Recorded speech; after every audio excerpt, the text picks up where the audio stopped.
പരം ശാന്തി. നിങ്ങൾക്ക്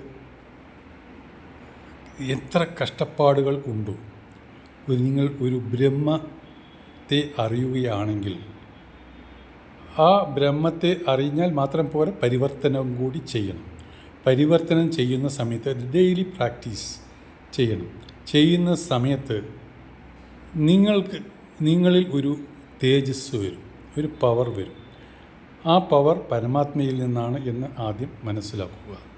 അങ്ങനെ വരുന്ന സമയത്ത് നിങ്ങളുടെ മനസ്സിലെ ചിന്തകൾ സബ് കോൺഷ്യസ് മൈൻഡിൽ കേന്ദ്രീകരിച്ചിരിക്കുന്ന ചിന്തകളെ എല്ലാം തന്നെ ഇല്ലാതാക്കും.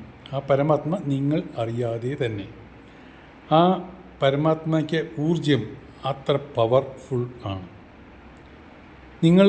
നിങ്ങൾക്കാലി പരമാത്മയെ സ്നേഹിക്കുക, ഡെയിലി പ്രാക്ടീസ് ചെയ്യുക.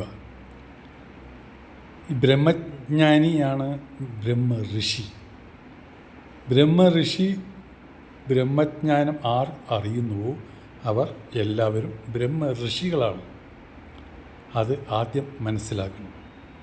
ഒരാൾ മിനിമം ബ്രഹ്മഋഷിയെങ്കിലും ആയിരിക്കണം. പരം ശാന്തി.